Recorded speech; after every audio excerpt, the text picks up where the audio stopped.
Let's understand the 2,000 years of experience, passed down, recorded, of how demons work. Talk to us about how demons right now, for every one of us in this room, are trying to work or get at us. Right. So I want to pass on some nuggets that are hopefully useful to you. Number one, the spiritual world's very legalistic. Demons are bound by the rules of God. They have to operate within those rules. Their normal activity is temptation. They're allowed to do that to us our entire lives. That's what they're allowed to do. God has them all on a leash, and he lets the leash go enough to let them tempt us because that's what makes us spiritually stronger. It's through being challenged and struggling that we gain spiritual strength. If we were just laying and getting grapes fed to us and there was never a challenge, do you ever get strong? No, you're actually weakened by that. It's adversary in life that makes us stronger. So the demon serves in spite of himself when it comes to temptation. The extraordinary activity is the stuff you see in the movies: infestation, oppression, and possession. He's not allowed to do that, and it's not a he, it's a spirit, right? The demon's not allowed to do those things unless we invite him into our lives to do those things.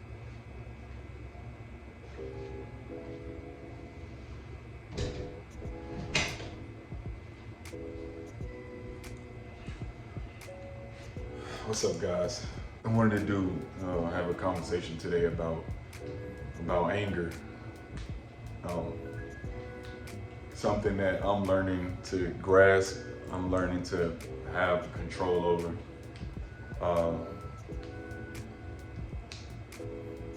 Anger, I think is an emotional trait that is very, very, very, very sinful. Having anger could make you do a lot of things. It makes you do things that you don't, want to do normally. I'm learning to control my anger and learning to keep myself under wraps and under control. And to control your anger is very detrimental to your health, your mental and your heart. I've seen that you lose inches of life through being mad. It tugs on your heartstrings and makes the strings in your heart, so like the artery, it thins them out. It's like this thing where your heart strands, pull. When your heart beats, it's like it, does it in a rhythm or a cadence. And this cadence, when say you feel your heart drop into your stomach, or you feel that feeling you feel when your heart does that little thing where it skips a beat, that's like your heartstrings that are pulling.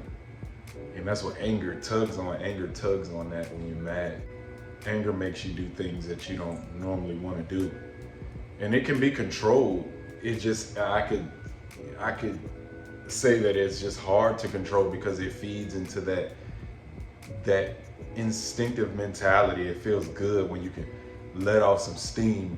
When people, punch things, or when people do destructive things in the name of their anger. I've learned that anger isn't of God. It isn't something that God wants us to do or even partake in. A couple of exercises I know I do. I don't do the counting to 10 thing, but I think I just realize, I just see the situation for what it is, and then I have this thing where I visualize myself in my mind taking notes of me, like does the inner me or the inner self approve of what the outer self did, or the actions that I took as myself? It's like one of those self-reflection type things where you look at yourself in the mirror and and even being mad at people, you can't really be mad at people because they're only doing what they know. They're only doing what they think they know, what they think is right. They think that their, paradigm is correct and yours is wrong. I don't think anybody necessarily thinks that your paradigm is wrong, but when you're angry with someone, it's because you think that someone else's paradigm is wrong. And that's where the confliction starts. I don't feel as though we should be mad at each other. I feel like we should be able to, when we have a conflict or when we feel some type of way about something, we bring it to each other's attention so we can come to a solution or some type of stable ground where our anger doesn't cause us to do something that we may regret, do something that is not right in the eyes of God and the eyes of others. And I say in the eyes of others because sometimes what you do could affect someone else's life.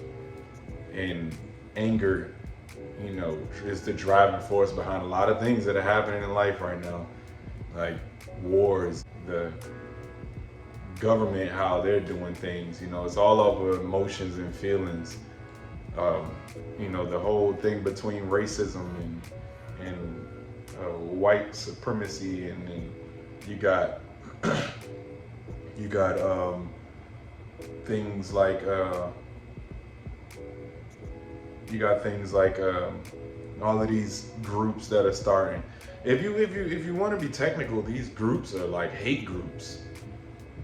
When you start a group or something that's going against something, it's like a hate group, because you're going against it instead of coming to a conclusion. What I learned is talking. When you talk and when you come to stable ground with someone, you can learn a lot from them and learn a lot about your situation and learn about how you handle yourself in a dislodged situation where you feel conflicted, and it allows you to see within yourself, am I the hypocrite, or am I the one that is causing this confliction, or are they the ones that but we talk to understand. We talk to understand the other party. We don't talk to get them to understand us. We talk to understand the other party, and through us talking to understand the other party understands us because they're talking to understand us. So that's what makes or creates a stable ground. So it's like being able to control your anger, especially in situations like, conversation wise. Being able to control your anger in a conversation, it allows you to understand the other person's point, and it allows you to get your point across smoothly without your emotions without the conversation becoming infected with emotions. Now, when your emotions get involved, you're not really coming from a logical standpoint, you're coming from an emotional standpoint. And emotions are illogical because they are off of feelings. And when you're reacting off of feelings, you don't really move off of facts. You don't really speak from a factual point. You're speaking from how you feel about something, if you get what I'm saying.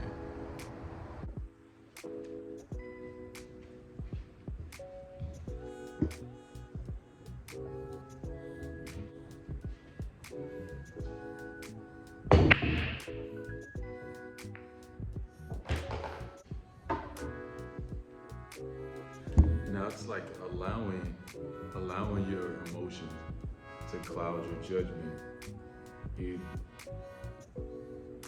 You're not able to see, just like how I got these shades on right now, and I can't, really see like I'm supposed to see. But you allowing your anger to cloud your judgment makes it harder for you to see the truth, because the truth hurts, but it only hurts when you're being emotional.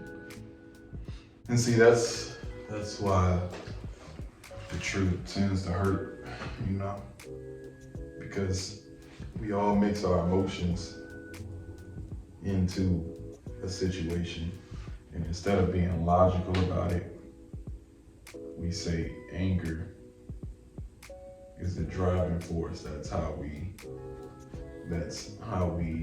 look at it and say, hey, I'm tired of being in this situation. Basically, we say we use anger as a way to drive us, as a way to add that ambition and that perseverance, that, you know. But anger and frustration could be two separate things. You know, you could be frustrated with the situation that you're in, or frustrated with yourself. And, you know, you could have the capability and the logical mind to do something about it. Or you can be emotional and allow your anger to cause you to do something that you're unconsciously aware of. And we don't need any more people to be unconsciously doing things.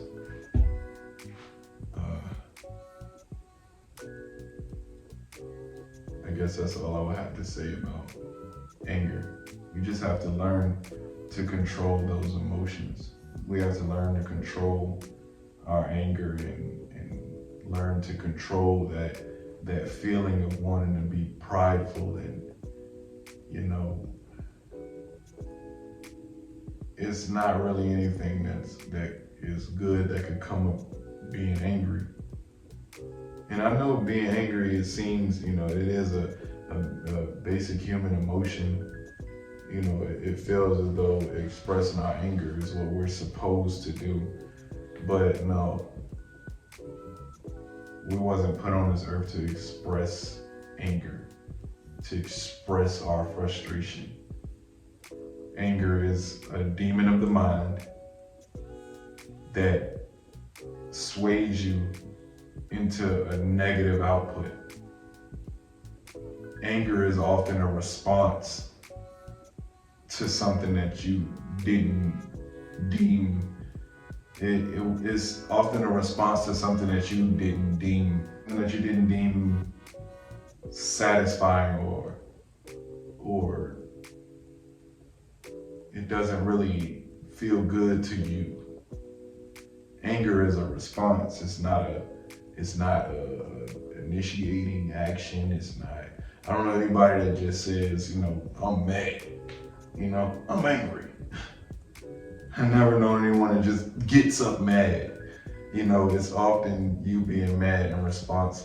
Anger often comes as a response of something that frustrated you or irritated you or annoyed you.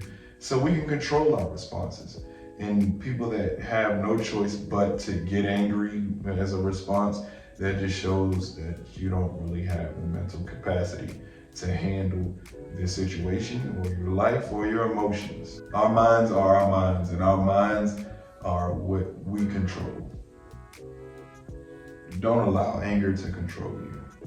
Just let me know in the comments, you know, how you feel, how y'all feel about it, and you know, what do you do? What is some exercises that you try to control your anger, or to keep yourself under control? And maybe some other people can learn from it, and learn from, you know, the exercises you do. And let us know when was some times that you felt mad, you felt angry, and you wanted to do something, but you knew it was irrational. I can hear it now. Don't nobody, you know, hey, this is a friendly zone. No, I can hear y'all now. You know, machines in the inside, because I was outside at one moment and now I'm inside, and I didn't feel like swapping my glasses out there. So once again, let me know in the comments, you know, how y'all feel about this conversation, and we can keep going. You know, give me some, you know, some suggestions. Give me some stuff that we can conversate about. Sometimes, you know, that you guys think there's good conversations and topics to cover. I would appreciate it lots. So like and subscribe to the channel, you know, so we can keep this going, and get more people involved in, our conversations that we have. But for right now, I gotta get ready to go. So talk to you guys later. Peace.